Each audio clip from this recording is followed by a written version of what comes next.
So this is my intro to rivets and follicles. I'm going to be showing you what a rivet or follicle is and how it is used in rigging in Autodesk Maya.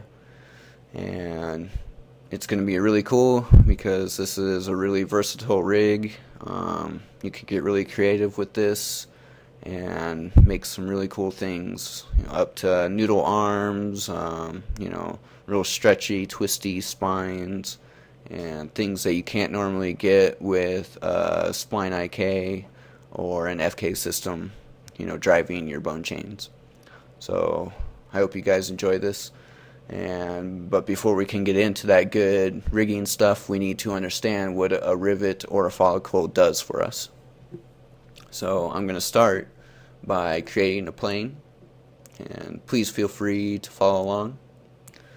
I'm just going to create a NURBS plane, and once we have it created, make sure it is selected, and here in the inputs we're going to go to the degree and change this from cubic to linear.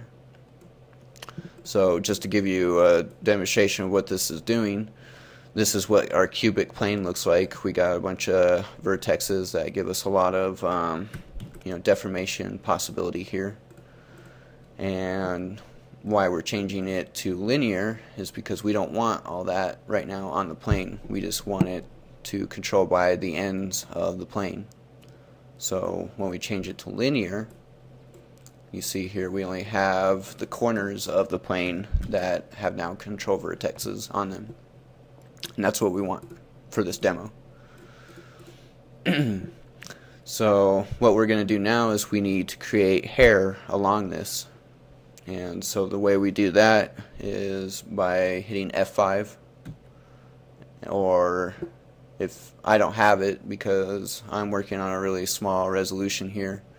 So what you would do is you would choose the module, dynamics module down here in the rollout. You have animation and modeling and so on and so forth. Go to your dynamics module, and we want to be able to see hair in here. So go ahead and click on hair, and I'll tear that off so you guys can see it. Okay, so what we want to do is, here's your whole hair rollout. We can make specific curves dynamic. I'll definitely go over this, or have gone over this in earlier tutorials. And so we want to create hair, and we want to click on the options box here. So what we want is, here is a U and V count. So every polygon in Maya has a U space and a V space. And so what we want is, we just want 1 in the V space, and let's just say we want 3 in the U count, and then to say create hair. Let me close the rollout. Okay, so you see here our plane has hair. The hair is being followed with the plane, and you can see that it generated some curves here, but we don't need these curves at all. So I'm just going to delete them, and it even gave us a little hair system node. We don't need that. All we need are these little red things right here. You see these little red things on the plane? Those are the follicles. Now if you're using rivets, you would just select one edge, select another edge, and run the script, and it would create a rivet right in the center of the plane, and then you can edit those rivets accordingly. So what's really great about hair is that I can create many of these rivets or follicles on the plane and not have to worry about that. And so what I mean by the rivets follow the plane's orientation is, you can see as I lift it up, stretch it out, it's following accordingly. Even if I rotate it, you can see that each of them is rotating just a little bit more, following the orientation of this surface.